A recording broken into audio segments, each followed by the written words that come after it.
Do you know what the number one killer of Americans is? Heart disease. According to the American Heart Association, almost 500,000 people die each year to cardiac arrest linked to heart disease. 500,000. That's more deaths than breast cancer, prostate cancer, colorectal cancer, house fires, HIV, and gun deaths combined. As a certified EMT, I feel like I have some first-hand experience dealing with CPR and cardiac arrest. During this speech, I'll talk about several things. I'll talk about what exactly cardiac arrest is, what CPR is, and how teaching it to more people can benefit everyone. So, what exactly is cardiac arrest? Cardiac arrest essentially is when your heart stops beating. This can be due to a malfunction within your heart's electrical system, within your heart's pump system. There are multiple reasons that cardiac arrest can happen. Heart disease is one of the major reasons. So when cardiac arrest happens, your heart will stop beating, which is very bad, clearly.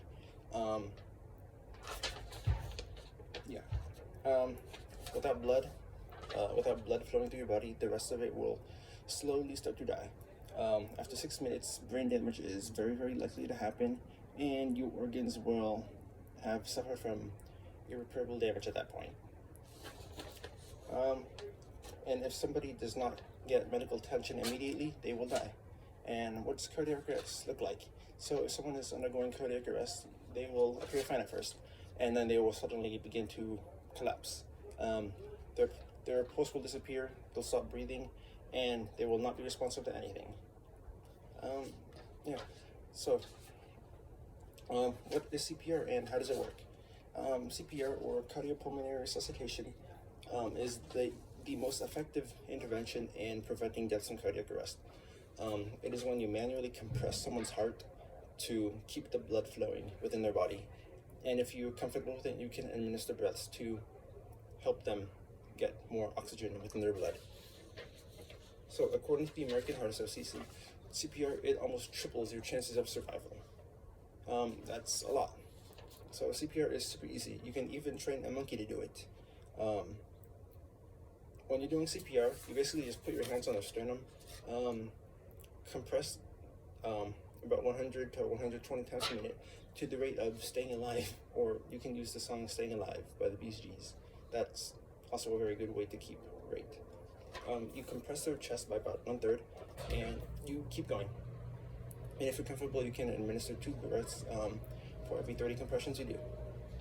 So CPR is proven to be very effective. Like I said before, it can double or triple your chances of survival, which is a lot. And when combined with the use of an AED, your chances of survival can go up to 75%, according to the National Institute of Health. So teaching more people CPR would save many lives every single year. Not enough people know CPR currently. Currently, 70% of cardiac arrests happen outside of the hospital, but only 46% of people experiencing one receive the immediate first aid that they need. By teaching more people CPR, we can double the amount of survivals, and more people would be alive. CPR is not commonly taught in the workplace. By changing that, it will cause many more lives to be saved. So, in Seattle, Washington, CPR is a requirement for seniors and other students to graduate high school. They have the highest rate of survival from cardiac arrest in the country. By implementing something like that, publicly funded, many more people would be saved every single day. Like in Seattle, if you experience a cardiac arrest, that's the safest place to be, because a large majority of people there know it. So in conclusion, CPR is a vital skill that not enough people know. It can save people from cardiac arrest, one of the leading causes of deaths in the United States. It's relatively simple, and I've seen firsthand how it can save someone's life. And it's been proven in cities that the more people that know it, the more lives will be saved. Thank you.